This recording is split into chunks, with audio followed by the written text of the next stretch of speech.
This week we studied a portion of Shlach. At the beginning of the portion we read about the story of the spies. We read in chapter 13 how Moshe is appointing 12 spies, each spy representing their tribe.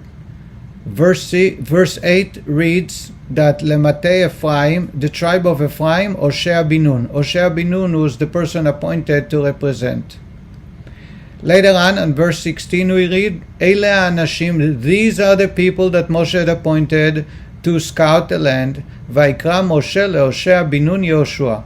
Moshe renamed Hoshea, the son of Nun's name, to Yehoshua. He added a Yud. Rashi says he added an extra prayer for Yehoshua, and he prayed for him, may God save you from the advice of the spies.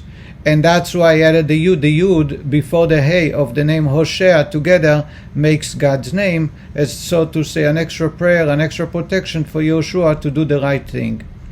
There are two questions that come to mind. The first is, why did he pray only for Yehoshua? Why didn't he pray for the rest of the spies? We know that Moshe's prayer is very powerful. We read last week about Miriam speaking against Moshe and Moshe praying to God, which helped Miriam. We know in the golden calf Moshe prayed to God to save the Jewish people, and God accepted his prayer. How come he prayed only for Yehoshua and not the rest of the spies? Second question is, if he prayed for Yehoshua, may God save you from the advice of the spies, it means that he suspected that the spies were about to bring negative and inappropriate advice. Yet he continued with the project and he sent them away. Why didn't he stop? Why didn't he appoint other representatives? The Lubavitch Rebbe explained those two questions with one more question. The Rebbe asked, why did he change Hoshea to Yehoshua only after we read about appointing all the 12 spies, and they were becoming a group, and only then he changed his name? When he was appointed, we read in verse 8, as I just mentioned, Manatee Ephraim Hoshea bin Nun. He's still Hoshea and not Yehoshua.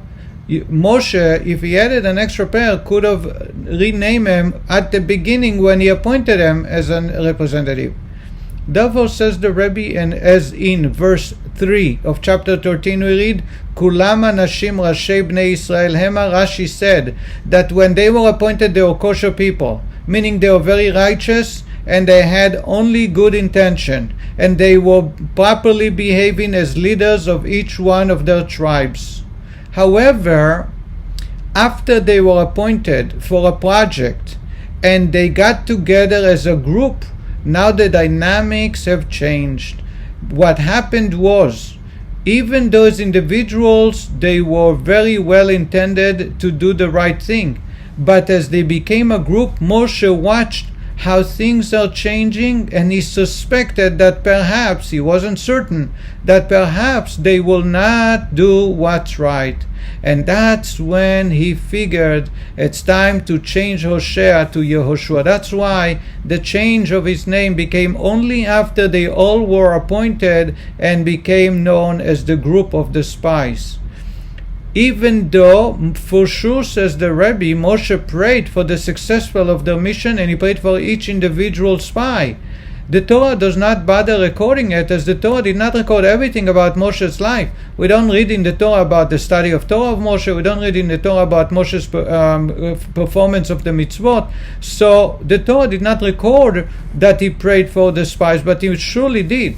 However, for Yehoshua, he felt the extra need to add an extra prayer. And the reason is, Yehoshua was a personal disciple of Moshe. As we read throughout the Torah, Yehoshua was a very, very close student or a servant of Moshe, and misbehaving on Yehoshua's part will have a bad reflection on Moshe himself. And that's why Moshe felt the extra prayer is needed for Yehoshua. For us, the lesson is how important is our friends and social group. In the universe of social media, we see a very similar situation where individuals on one-on-one basis, or in their private behavior, they always do the right thing, they always know what's right, and they always stay away from misbehaving. However, when they get involved in a group, sometimes they get pulled in directions that later they regret. And I think this message teaches us how important it is not only to be very careful who our friends are and which group in the social circles we socialize with, but to be able to guard ourselves and realize that we need an extra prayer. We need an extra careful to be very, very meticulous about how we respond and what we do when we are among others, as the Torah is teaching us that those spies, unfortunately, when they bonded together, their behavior totally changed. Thank you very much.